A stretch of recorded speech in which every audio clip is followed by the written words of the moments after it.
channel Ngulik Horor.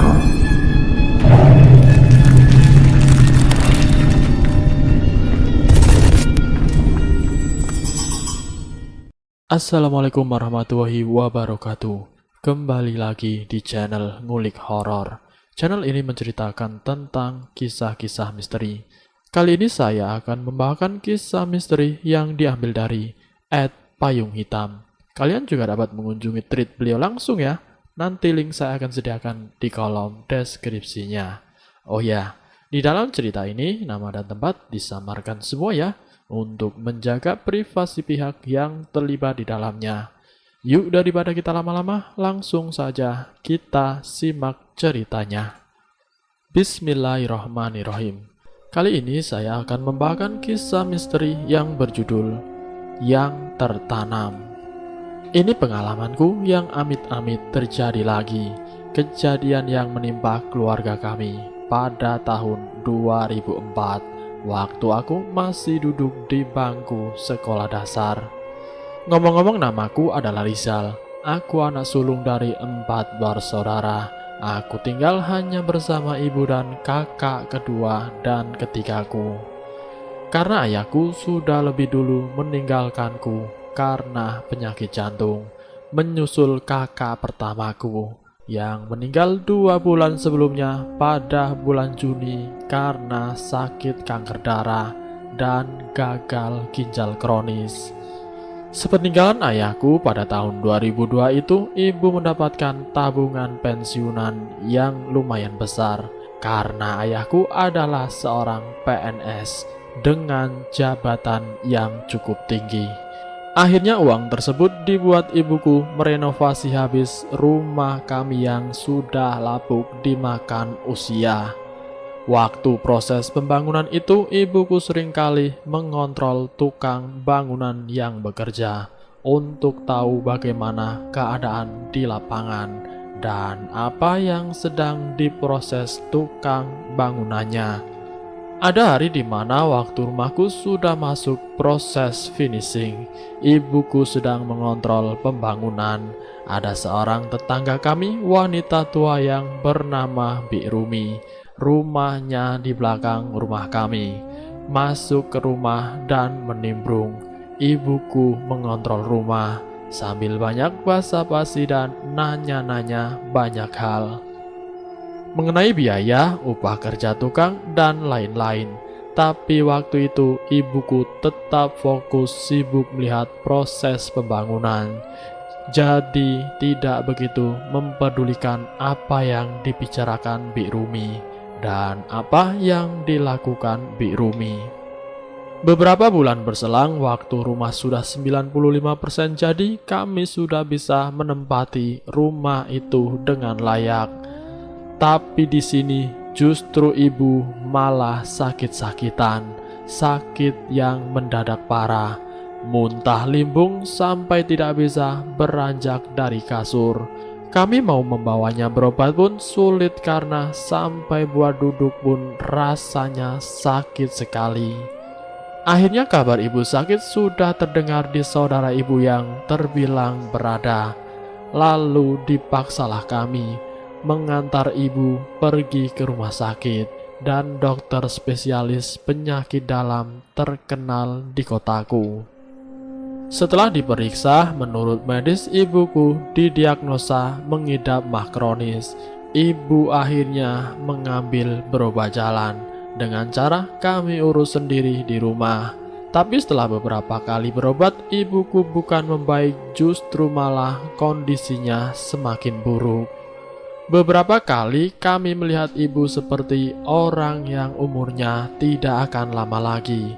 Dan beberapa kali juga kami meminta semua keluarga kami berkumpul di rumahku. Tapi setiap kali ibu seperti sudah mendekati ajalnya, ia selalu pulih lagi. Nanti seperti kritis dan ingin menjemput ajal, tapi berulang kali pula ia pulih. Aku pun yang saat itu masih SD benar-benar takut menghadapi ini semua. Apalagi kalau ibu benar-benar pergi. karena semua kakakku masih sekolah, yang paling besar belum lulus kuliah. Karena musibah ini terus-menerus membuat keluarga kami kewalahan, akhirnya ada tetangga dekat kami yang menyarankan agar ibu diobati pada orang pintar atau ahli sihir. Karena tetangga saya juga memiliki firasat kalau penyakit yang ibu derita adalah penyakit kiriman. Setelah kami bermusyawarah dengan keluarga yang lain, akhirnya kami mengikuti saran dari tetangga kami tersebut. Lalu setelah itu orang pintar tersebut didatangkan ke rumahku. Sebut saja nama orang pintar itu adalah Pak Kholik. Setelah diterawang, Pak Kholik membenarkan kalau ibu ternyata punya penyakit kiriman. Setelah itu Pak Kholik meminta kita untuk beberapa kali berobat atau harus dengan proses. Syarat yang diperlukan Pak Kholik juga terbilang banyak untuk proses penyembuhan ibu. Ada satu syarat yang menurutku cukup unik dan sulit, tapi akhirnya bisa terpenuhi juga, yaitu menyediakan bunga Wijaya Kusuma. Bunga tersebut dikenal bunga mistis yang jarang sekali berbunga. Sekalinya berbunga, bunga putih itu memancarkan cahaya yang terang, tapi mekar hanya sebentar. Jarang sekali orang bisa menemukan bunga tersebut sedang mekar, karena hanya waktu orang itu beruntung saja dia bisa melihat. Selebihnya banyak orang yang kelewatan atau sebelum bunga itu mekar. Bunga ini adalah salah satu syarat penting proses penyembuhan ibu. Jika bunga itu tidak didapatkan, kemungkinan ibu bisa tidak tertolong. Tapi seperti yang aku bilang tadi, akhirnya saudaraku meminta saudara yang lain untuk membantu mencari bunga tersebut, dan kita akhirnya mendapatkannya. Setelah diberikan ke Pak Kholik, bunga itu dibuat ritual di rumahnya. Tapi sayangnya ibu belum juga sembuh. Tapi memang ibu lumayan membaik. Ibu masih sering sakit-sakitan dan kambuh. Singkat cerita, aku yang mempunyai uak di Jepara dan anaknya yang kita sebut saja namanya dengan Ak Beni datang menjenguk ibu. Dan mereka aku perhatikan berbincang sangat lama. Ternyata Ak Beni ini mempunyai kenalan berada di Jepara yang katanya bisa mengobati penyakit ibu. Ak Beni juga kami kenal orang yang percaya sekali dengan hal mistis, dan ia benar-benar menghargainya. Maka dari itu Ak Beni benar-benar mengerti kondisi ibu dan kami. Ak Beni berjanji kepada kami akan membawakan orang tersebut kepada kami. Kami pun menyetujuinya, dan singkat cerita minggu depan orang itu benar-benar datang bersama Ak Beni. Orang tersebut kita panggil saja dengan Mas Jamil. Mas Jamil pun langsung memeriksa keadaan ibu dan menanyakan bagaimana ini bisa terjadi. Pada akhirnya seperti biasa Mas Jamil meminta beberapa syarat. Salah satunya yaitu telur angsa.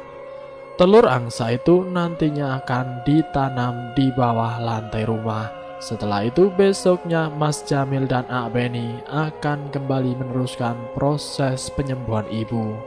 Seluruh keluargaku menyaksikan bagaimana prosesnya.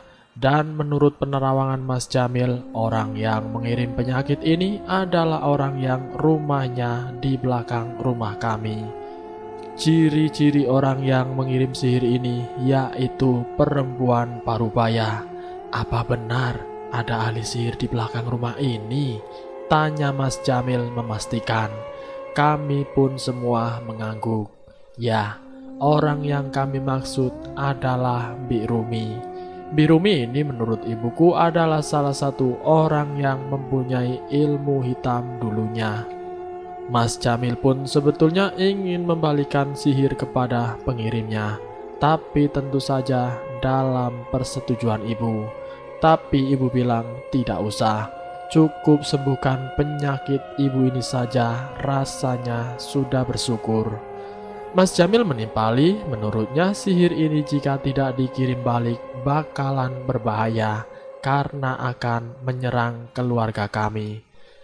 Karena kata Mas Jamil, sihir jenis ini ditargetkan untuk 7 turunan.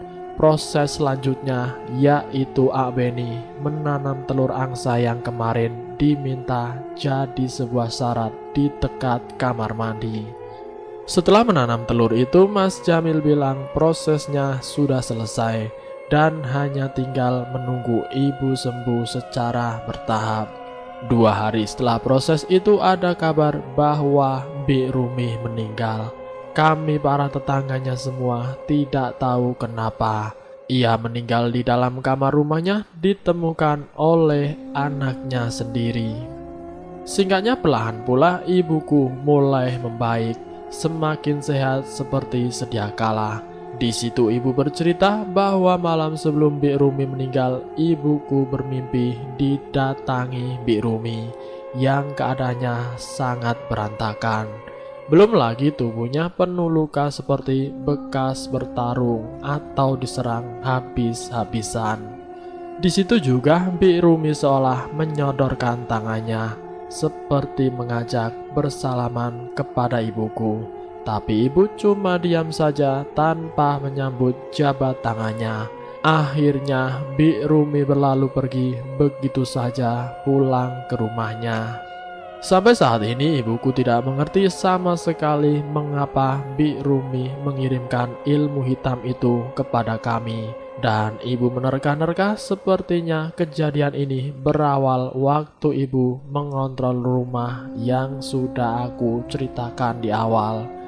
Ibu banyak tidak peduli dengan pertanyaan-pertanyaan dari Mbik Rumi atau hal lain yang membuatnya sakit hati. Ibu benar-benar tidak tahu. Setelah kejadian ini semua, ibu tidak pernah mengalami sakit yang parah lagi. Tidak ada kejadian-kejadian ganjil lagi. Dan itulah cerita dari ibuku. Aku baru tahu detail cerita ini ketika aku sudah SMA. Ibu yang menceritakan langsung kepadaku. Dan selesai. Itulah kisah misteri yang berjudul Yang Tertanam. Semoga kisah kali ini bisa menjadi pembelajaran buat kita semua. Dimanapun kita berada, kita harus tetap selalu berwaspada. Ambil sisi positifnya dan buang jauh-jauh sisi negatifnya. Semoga kita selalu dalam lindungan Allah Subhanahu wa Ta'ala. Terima kasih sudah mampir di channel kami. Jika kalian tertarik dengan video kami, silahkan tekan tombol like, share, dan komen. Tekan subscribe untuk mengikuti video kami selanjutnya. Wassalamualaikum warahmatullahi wabarakatuh.